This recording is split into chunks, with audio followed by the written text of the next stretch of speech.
So ito nga pala yung nangyari nung nag-recording kami dito sa bahay. So as usual, si Emer ang unang dumating. Siya yung unang dumarating. Maliban sa akin, syempre, kasi taga dito ako eh.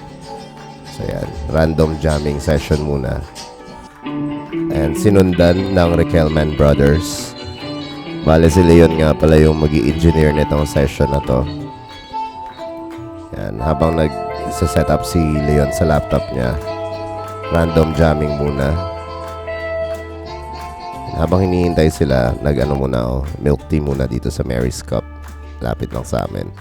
And pagbalik ko, set up pa rin si Leon. So nagja-jamming pa rin ng random jamming si Mikey and si Emer. Ay, Malto. Yan. So si Emer ang unang nag-lay in. Rhythm. Mute ko kasi surprise. Hintayin nyo na lang.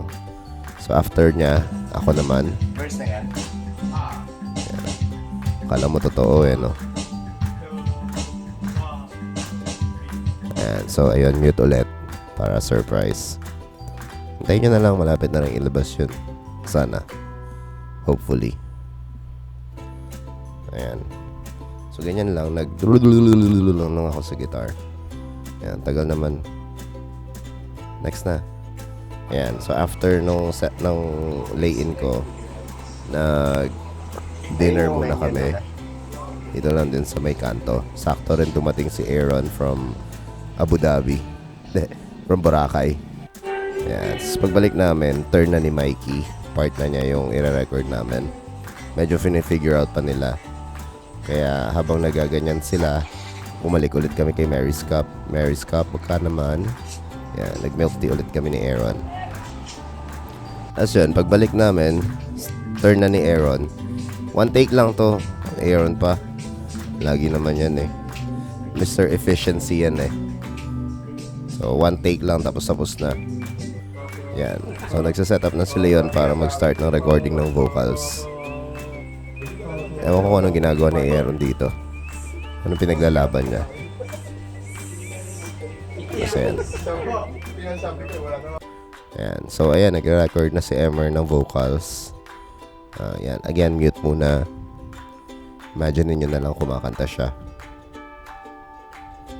Which is yun naman yung ginagawa niya ata. Unless nagchichikahan lang sila ni Mikey sa part na to. And ayun si Malto, ang aming guard dog. And since maingay yung dalawang cats, nilabas ko muna sila. Kasi wala tayong soundproofing. And yun. Ano masasabi mo sa nag-walking muna kami nila ng mga cats? Tinan mo, ang bit-bit niya. Galayas na siya. Kasama kanyang mga bagets. Nag-out exposure. Bye cats. Ayan, dito muna kami tumambay ni Aaron sa labas kasi mainit sa loob, nakapatay yung electric fan kasi nagre-record ng vocals eh. So yun, after nung recording, ayan, pinapakinggan na namin yung gawa namin. And yun lang naman, ganoon lang naman kami mag-record. DIY and ayan, bye.